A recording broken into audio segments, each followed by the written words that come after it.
तो स्टूडेंट मैं series start कर रहा हूँ सिंपल ऑप्टिकल इंस्ट्रूमेंट की, जिसके अंदर आपके पास सिंपल माइक्रोस्कोप, कॉम्प्लेक्स माइक्रोस्कोप और टेलीस्कोप, टेरेस्ट्रियल टेलीस्कोप है ना, और ह्यूमन आई भी आता है। तो उस सीरीज का ये पहला वीडियो है सिंपल माइक्रोस्कोप, जो बोर्ड पर्सपेक्टिव और नीट जेई पर्सपेक्टिव से भी इम्पोर्टेंट है।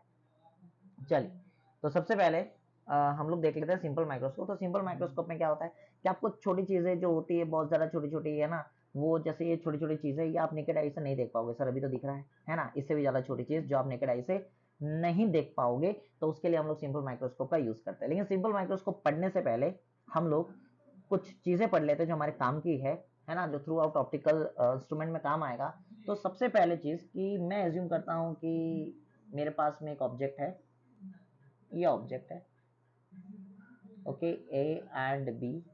उसकी हाइट मान लेता हूँ एच ओ, है ना, height of object. Okay, now यहां पर आई है। अब मुझे नेकेड आई से इसको देखना है, तो मुझे ऑब्जेक्ट कहां देखना पड़ेगा? सबसे नियर बाय डिस्टेंस कितनी हो सकती है? D, least distance of distance vision which is equal to 25 centimetre. तो मैंने यहाँ पे रखा। अब यहां से इस आई के साथ बनने वाला एंगल हमें पता होना चाहिए। तो let assume that angle will be alpha. Okay, so if this angle is alpha, then if I say tan alpha which is equals to AB by D। बोलोगे सर क्या काम का है? तो अभी पता चलेगा ये क्यों काम का, और बहुत ही इंपॉर्टेंट है ऑप्टिकल इंस्ट्रूमेंट्स के लिए इस चीज को पढ़ना, है ना। अभी पता चलेगा ये क्या चीज है, अभी आपको मैं बताऊंगा। तो पहले आप इसको जरा समझिए क्या है। तो this is your equation number first. क्यों निकाला अभी पता चलेगा आपको। अब दूसरा मैं क्या कर रहा हूं, अब मैं एक लेंस रख देता हूं सिंपल माइक्रोस्कोप के लिए। जिस लेंस का यूज करते हैं वो है convex lens. Okay, single convex lens. Okay, अब देखिए ये रहा आपका सिंगल कॉन्वेक्स लेंस। ओके, थोड़ा सा इसको थिन कर देते हैं। ये सिंगल कॉन्वेक्स लेंस और ये इसका प्रिंसिपल एक्सिस। ओके, अब देख, मुझे क्या करना है, मुझे छोटी चीजों को बड़ा देखना है। तो छोटी चीजों को बड़ा देखने के लिए कॉन्वेक्स लेंस में ऑब्जेक्ट को कहां रखना चाहिए? तो ऑब्जेक्ट को हमें रखना चाहिए फोकस के अंदर अंदर, है ना। कहाँ रखते हैं हम लोग? फोकस के अंदर अंदर इसको रखना पड़ेगा। तो ये यहां रख दिया मैंने। ओके, तो this is your A and this one is B. अब यहां से मैं इसका थोड़ा रे डायग्राम फॉर्म करता हूं। अब ये रे डायग्राम आप ऑलरेडी क्लास 10th के अंदर भी पढ़ चुके हैं। तो अगर नहीं पता है कि आपको रे डायग्राम भी करना है तो कमेंट जरूर कीजिए। ये लीजिए, तो सबसे पहले ये रे आई, इसको पहले हम लोग थोड़ा लेंस के हिसाब से पूरा बना लेते हैं, थिन लेंस। अब क्या होगा, पैरेलल लाइट कहाँ से जाती है बेटा? फोकस से जाएगी। तो ये आपका यहाँ मान लेते हैं फोकस है ना। डायग्राम के हिसाब से देख लेना। चलिए, अब ये लाइट गई जरा फोकस से। अब क्या होगा, एक ऐसा करो, एक लाइट को पोल से निकाल दो। तो ये लाइट मैंने बना दी। ये मैं बना रहा हूं, ये लाइट निकाल दी मैंने पोल से। अब आप देखो कि दोनों लाइट नॉन पैरेलल है, तो इसको थोड़ा सा पीछे एक्सटेंड करने की हम लोग ट्राई करते हैं। देखते हैं कहाँ मिलता है। ये बीच में आएगा, इसको पहले हटा देते हैं। ओके, और इस वाइट लाइट को भी थोड़ा सा पीछे एक्सटेंड करते हैं। ओके, और ये थोड़ा और पीछे, यहाँ यहाँ। ठीक है, तो यहाँ पे पहले इसको वापस लिख देते हैं। ए पॉइंट, ये जो इमेज बनी है, अब आप जरा ध्यान से देखेंगे तो ऑब्जेक्ट से तो बड़ी इमेज बनी है। इसका मतलब अब मैं छोटे ऑब्जेक्ट को क्लियरली देख सकता हूँ बड़े में, है ना। ये डायग्राम हमें समझ में आना चाहिए। अच्छा, ये इमेज कहाँ बननी चाहिए? तो मुझे अगर क्लियरली दिखाई देना चाहिए तो बेटा ये इमेज बननी चाहिए आपका वापस डी पे ही, आई से नहीं, लेंस से। ओके, ऐसा कुछ नहीं है, वैसे एक ही लेंस है तो आप बोल सकते हो आई से भी। तो least distance of distinct vision पर बननी चाहिए इमेज। क्लियर हो गई बात। अब जरा ध्यान से देखना, यहां पर भी जो एंगल है हमारे पास में, ये जो एंगल यहाँ पे बन रहा है, दिस वन, इस एंगल को मैं बोल देता हूं बीटा। क्या बोल देता हूं मैं? बीटा। अब ये टेन बीटा अगर मैं यहां से निकालना चाहूं तो टेन बीटा आपके पास आ जाएगा, क्या आ जाएगा, तो आप बोलोगे A dash B dash perpendicular by base के according by D, this is your equation number second. इसका मतलब क्या हुआ, हमने ऐसे दो एंगल निकाले जो least distance of distinct vision पे विदाउट लेंस और विद द लेंस है। समझ में आई बात? हमने कौन से दो एंगल निकाले, अल्फा और बीटा, ऐसे दो एंगल है जो least distance of distinct vision पर एक तरीके से आप बोल सकते हो ऑब्जेक्ट और इमेज का फॉर्मेशन हुआ है। क्लियर है ना? अब ऐसा क्यों, क्योंकि बेटा यहाँ पे एक डेफिनेशन आती है दैट इज कॉल्ड मैग्निफिकेशन, और मैग्निफिकेशन हम लोग किससे डिफाइन करते हैं, एम से। तो अगर मैं मैग्निफिकेशन या मैग्नीफाइंग पावर को डिफाइन करूं तो क्या है, तो मैं लिख सकता हूं it is the ratio of visuals, writing visual angle with instrument, okay, to the maximum, समझ जाओगे ना एमएक्स से, तो maximum visual angle for clear vision when the object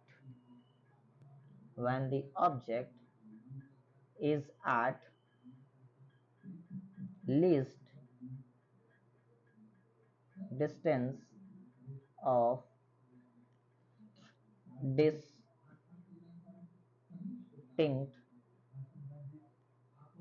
vision। ये हुआ। तो सर क्या कहना चाह रहा है ये कहना क्या चाह रहा है, ये तो रामायण लिख दी, ध्यान से देखोगे तो लिखा हुआ है ratio of visual angle with the instrument to the maximum visual angle for the clear vision when the least object is at least distance of distinct vision। इसलिए मैंने अल्फा और बीटा निकलवाया होगा। अब आपको समझ में आ रहा होगा कि एक्चुअल में ये रेशियो है दो एंगल का जब आपका object least distance of distinct vision पे रखा गया है। सर दूसरे में तो इमेज रखी हुई है, बिल्कुल वही बात है, लेकिन इमेज किसकी है, ऑब्जेक्ट की तो है, तो ऑब्जेक्ट आपका कहाँ गया, ये ऑब्जेक्ट आपका कहाँ चला गया, इधर चला गया, तभी तो उसकी इमेज बनी है। तो नेकेड आई से यहाँ है और विद द लेंस भी यही है। क्लियर है? ठीक है, चलिए अब क्या करो, तो फॉर्मूला क्या था, फॉर्मूला क्या पहले देखते हैं, इंस्ट्रूमेंट के साथ में करना है। इसका मतलब पहले लिखना पड़ेगा मुझे टेन बीटा, फिर लिखना पड़ेगा टेन अल्फा। तो टेन बीटा की value A dash B dash by D, और टेन अल्फा की वैल्यू थी ए बी बाय डी। छोटे बच्चे जैसे इसको काटो, क्या मिला, A dash B dash by A B, ये मिल गया। अब अगर ध्यान से देखें हम लोग, sir A dash B dash upon A B क्या है, तो A dash B dash upon A B क्या होना चाहिए आपके हिसाब से, है ना? जरा अगर सोच के देखेंगे तो अगर मैं दो ट्रायंगल लूं, ध्यान से देखना, आप तो बोल दोगे सर ये height of image by height of object है, वेरी गुड, सही में ये तो हाइट ऑफ इमेज और हाइट ऑफ ऑब्जेक्ट ही है, कोई प्रॉब्लम नहीं है इसमें। यही तो हमें पता है कि मैग्निफिकेशन का मतलब ही क्या होता है, सर मैग्निफिकेशन का मतलब height of image by height of object ही होता है। तो देखो मैग्निफिकेशन का एक डेफिनेशन हम जो ऑप्टिकल इंस्ट्रूमेंट जो ऑप्टिक्स के अंदर आप पढ़ते हो वही है। अब ऐसा करता हूं मैं, थोड़ा दो ट्रायंगल फॉर्म करता हूं, क्योंकि मुझे अभी ना इस मैग्निफिकेशन को वी और यू की फॉर्म में लगाना पड़ेगा, क्योंकि मेरे पास में वही गिवन होगा, है ना? तो चलिए पहले देखते हैं, ट्रायंगल चाहिए मुझे, क्या चाहिए बेटा, ट्रायंगल। तो ट्रायंगल के लिए मुझे ऐसे दो ट्रायंगल ढूंढना है जो सिमिलर हो, जो क्या हो, सिमिलर हो। तो अगर मैं दूसरे डायग्राम से बात करूं, इस डायग्राम को पहले मैं नीचे की तरफ कॉपी कर लेता हूं, बार बार ऊपर आना पड़ेगा। चलिए यहाँ पहले इसको कॉपी किया जाए, सॉरी पेस्ट, कॉपी तो पहले हो गया था। अब मैं यहाँ पे दो ट्रायंगल लूंगा, दो ट्रायंगल में क्या लूँ, पहले तो नामकरण एक रह गया है, इसको नाम क्या दे, पी दे, चलो ओ दे देते हैं ऑप्टिकल के लिए। तो दो ट्रायंगल दो ट्रायंगल दो ट्रायंगल, कौन से दो ट्रायंगल मैं ले सकता हूँ? तो देखो बीटा एंगल जो है वो दो ट्रायंगल में आपको दे रखा है। बीटा ट्रायंगल जो है वो आपको दो में दे रखा है। किस किस में दे रखा है सर? एक दे रखा है, देखो इस वाले में, जरा ध्यान से देखना। मतलब एक दे रखा है आपको, एक आपको दे रखा है ए डैश बी डैश ओ में ट्रायंगल, और एक दे रखा है आपको सेम बीटा एंगल, कहाँ है आपके पास? ए बी एंड ओ में। आई होप आपको दिखा होगा क्लियरली। ये देखो, एक ये रहा, वाओ ट्रायंगल है, एक ये रहा, वाओ ये भी एक ट्रायंगल है। चलो दोनों ट्रायंगल के हिसाब से टेन बीटा पहले वाले ट्रायंगल का और टेन बीटा दूसरे ट्रायंगल का इक्वल करो।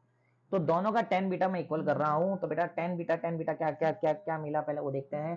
Sir tan beta perpendicular by base मिलेगा, तो A dash B dash by D मिलेगा, और दूसरा tan beta triangle A B O का मिलेगा A B by B O, ये मिलेगा। वेरी गुड, कोई प्रॉब्लम नहीं। चलो इसको एक बार के लिए मैं इसको बी डैश ओ लिख लेता हूँ, क्योंकि मुझे साइन का यूज करना पड़ेगा। अब इसको हम लोग थोड़ा रीअरेंज करते हैं। तो रीअरेंज कैसे करूंगा? तो इसको रीअरेंज मैं ऐसे कर सकता हूँ क्या, ए डैश, एक मिनट, या बी डैश भी था, A dash B dash divide by A B is equals to B dash O by B O से ओ काट देना, हा काट मत देना, है ना। चलिए क्या करे, इसको थोड़ा सा मैं बोल सकता हूँ बी डैश ओ क्या है। सर बी डैश ओ जो है इस ऑब्जेक्ट की इमेज है। इमेज का मतलब ये डिस्टेंस v है। तो क्या मैं इसको बोल सकता हूँ कि b डैश o जो है वो v के बराबर है, और वो भी नेगेटिव v के बराबर है, क्योंकि ये जो है बेटा इमेज डिस्टेंस है। चलो इसको पहले ऐसा लिख लेते हैं, इमेज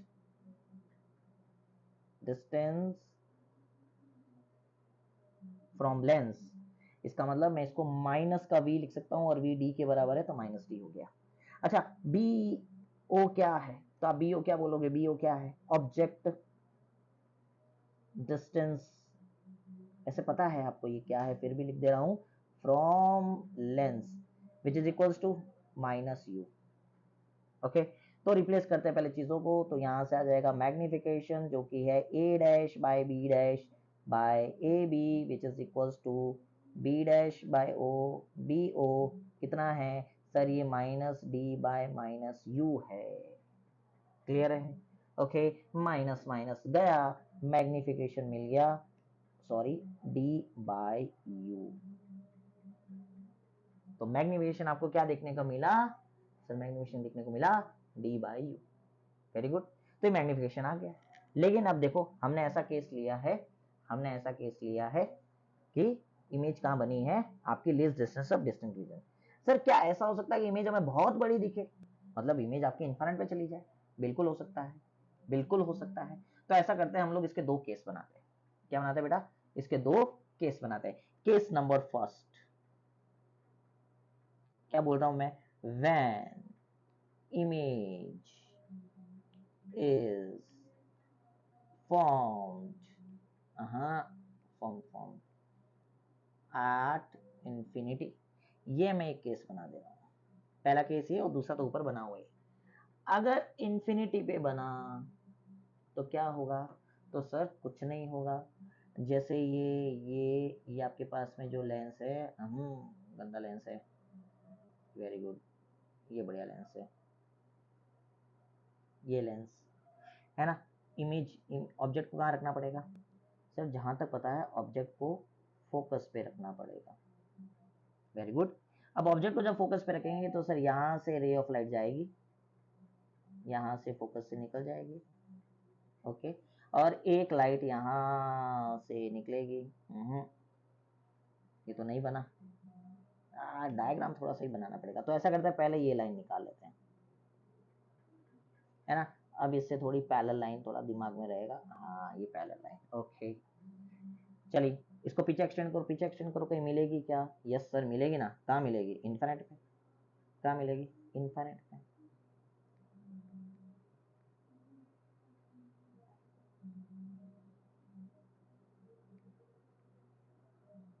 ये देखो, है ना, कहाँ मिलेगी, इनफाइनाइट पे। इसका मतलब ऑब्जेक्ट जो डिस्टेंस है यार, देखो ना, ऑब्जेक्ट डिस्टेंस क्या है, यही तो है ऑब्जेक्ट डिस्टेंस, जो कि -u मतलब -f के बराबर आ रहा है। लेकिन इमेज क्या बनी सर, इमेज तो इनफाइनाइट पे बनी है, इसका मतलब v की वैल्यू इनफाइनाइट के बराबर आ गई। तो बाय लेंस फॉर्मूला, और कोई हथियार नहीं है थिन लेंस के लिए, यही है बाय लेंस फॉर्मूला। क्या है lens formula, 1/f is equals to 1/v minus 1/u. Put all the values here, you will get 1/f. What is the value of v? Sir, we don't know the value of v. We don't know the value of v. Yes, we have infinite. Sir, we don't know the value of u. Of course, we have u. Sir, minus u. Sir, 1/f is equals to 1/u. Wow, you will get u equals to f. Sir ये तो पहले से पता था, sir ये तो पहले से पता था, हाँ, क्योंकि हमें डायग्राम का नॉलेज है। अगर हमें रे डायग्राम का नॉलेज है, आप ये कर सकते हो। अगर डायग्राम का नॉलेज नहीं है तो आपको देखो मैंने निकाल के बता दिया, u की वैल्यू f के बराबर आ गई। अगर सर u की वैल्यू f के बराबर आई है, इसका मतलब ये हो गया ना कि मैग्निफिकेशन तो सर d बाय u के बराबर था। Very good. तो सर मैग्निफिकेशन क्या d बाय f नहीं हो गया? यस, बिल्कुल। तो इनफाइनाइट के लिए ये कितना होता है, d बाय f के बराबर। ठीक है, चलो फटाफट से दूसरा केस करते हैं, केस नंबर 2। कोर्ट के केस नहीं है, चलिए केस नंबर 2। केस नंबर 2 में क्या होगा कि इमेज क्या बनाते हैं, इमेज डी पे बना देते हैं। भाई हमें इनफाइनाइट पे दिख सकता है और डी के बीच में कहीं पे भी दिख सकता है, तो मैंने एक डी पे केस लिया और एक इनफाइनाइट पे ले रहा हूं। तो image formed at D. Sir यही दो केस क्यों बीच के क्यों नहीं लिए? अरे भाई हम लोग सबसे ज्यादा से ज्यादा कहां तक देख सकते हैं, इनफाइनाइट, और सबसे कम डिस्टेंस हम कहां तक देख सकते हैं, 25 सेंटीमीटर, मतलब लीस्ट डिस्टेंस। बस अगर ये दोनों दिख जाएंगे, इसके बीच का हर कोई ही दिखेगा, हर कोई डिस्टेंस के लिए हम लोग देख सकते हैं आराम से। ओके, चलिए, तो least distance of distinct vision के लिए क्या करेंगे, कुछ नहीं करना है, इस बार u रख देंगे -u के बराबर। अच्छा, इमेज कहाँ बनेगी, -d के बराबर, और f तुम्हें पता है कॉन्वेक्स लेंस का क्या होता है बेटा, +f। तो बाय लेंस फॉर्मूला फिर से यूज करूँ क्या? चलो इधर नहीं, हटो, बाय लेंस फॉर्मूला। अगर मैं बात करूँ लेंस फॉर्मूला का, 1/f is equal to 1/v minus 1/u। Okay, so what is the value of 1/f is 1/f, 1/v is minus of d, and what is the value of u is minus u. Okay, so you will get 1/f is equals to what minus 1/d plus 1/u. Now sir, what we have to do now? Okay, so हमें चाहिए magnification. Magnification क्या होता है बेटा, D by you. Magnification क्या होता है, D by you. अगर आपको मैग्निफिकेशन चाहिए डी बाई यू, तो क्यों ना पूरे इक्वेशन को डी से मल्टीप्लाई कर दिया जाए, multiply by D, multiply by D. चलिए 1/, D by F is equals to minus D by D plus d by u. So this is d by f is equals to -1 plus d by u. So d by u is magnification, इसको इधर भेज दो, d by f plus 1 is equals to magnification। चलो अभी नहीं लिखते हैं, इसको पहले d by u ही लिख लेते हैं। So d by u is equals to 1 plus d by f। अब मैं इसको रिप्लेस करके लिख रहा हूँ m is equals to 1 plus D by F. तो ये least distance of distinct region के लिए मैंने लिख दिया उसको md। ओके, तो ये दो तरीके के हमें क्या मिल गए, केसेस मिल गए। ओहो दिख नहीं रहा है, एक मिनट, हाँ अब सही है। ठीक है, चलिए ये हुआ हमारे पास में केस।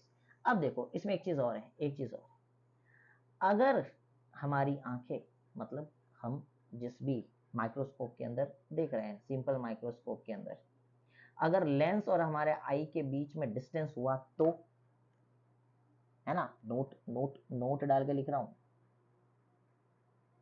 नोट डाल के लिख रहा हूं, क्या लिख रहा हूं मैं, ध्यान से देखना। मैं कह रहा हूं कि अगर हमारे आई, तो इंग्लिश में ऐसे लिखेंगे, इफ द आई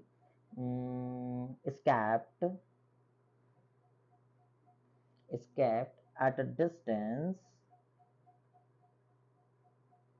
क्या ले ले, x ले ले, at distance x from the lens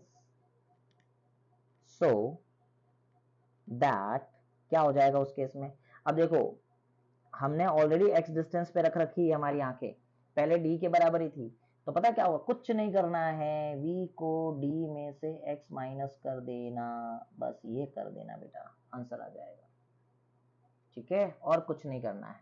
इससे होगा क्या सर, फॉर्मूला चेंज हो जाएगा ना मैग्निफिकेशन का, क्या हो जाएगा, 1 प्लस डी बाय एफ होता है, लेकिन डी तो वी के बराबर था, इसका मतलब 1 plus D minus X by F formula replace हो जाएगा, ये आप ध्यान रखना।